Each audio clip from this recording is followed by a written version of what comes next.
Hey peeps, Minty here. Yep, I'm a PNG tuber now. I even made these sprites myself. Pretty cool, huh? So today I'm talking about my first real lockdown in middle school. For those who don't know, I have Asperger's syndrome, an autism spectrum disorder. Because of this, I got bullied a lot for being weird. The bullying made going to school a nightmare, and I still suffer from PTSD because of it. But the bullying was the least of my worries one day, when I experienced my first real lockdown in 7th grade. I do recall my first lockdown drill of middle school, which was in 6th grade. As soon as the announcement was made, my entire class started screaming and giggling and acting like this was just a game. Our teacher did yell at us and tell us why we had lockdowns, and even said that if this was real, we'd be dead. But that's not the story I'm telling today. Nope, today we'll talk about the real one, my first real lockdown. So I was in 7th grade reading class, and we were reading a book as usual, when our principal came on and told us we were in a code yellow, a soft lockdown. They turned off the air conditioner and the bells, and everyone had to stay in their classrooms, but lessons could continue.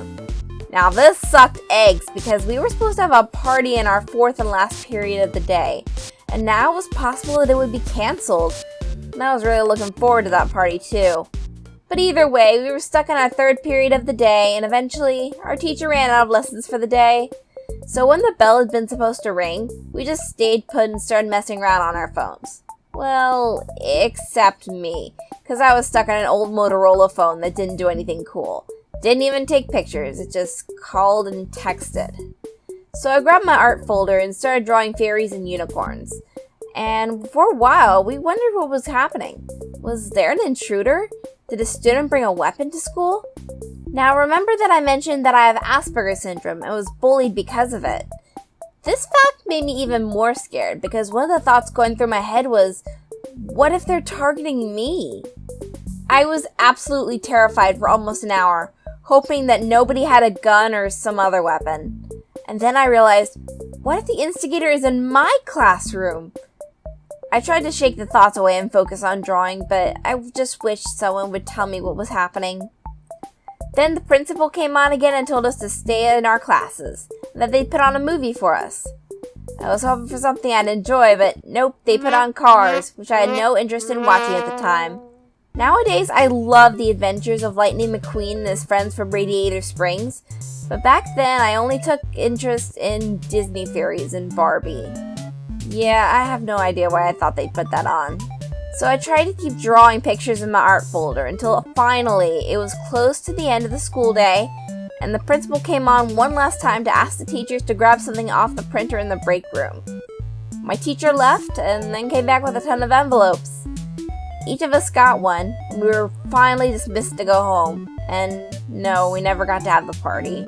As soon as I got on the special needs school bus, I opened the envelope and read what was inside.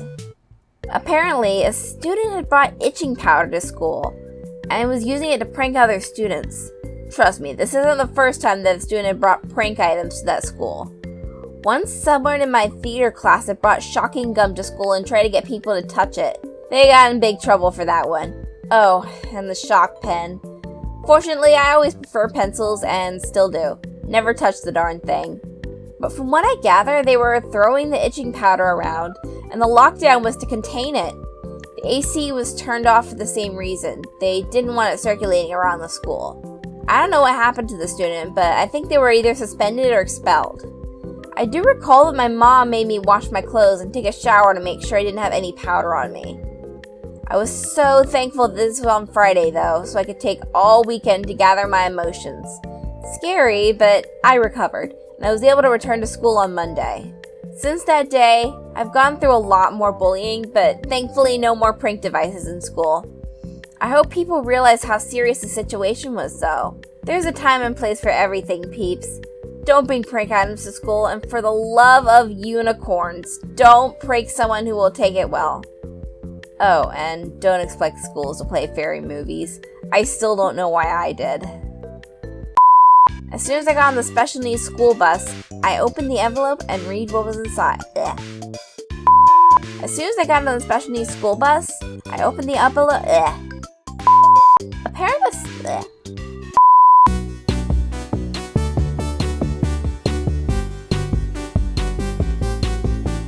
Start the music and get into the game. I'm a crazy fangirl, even though I'm always second.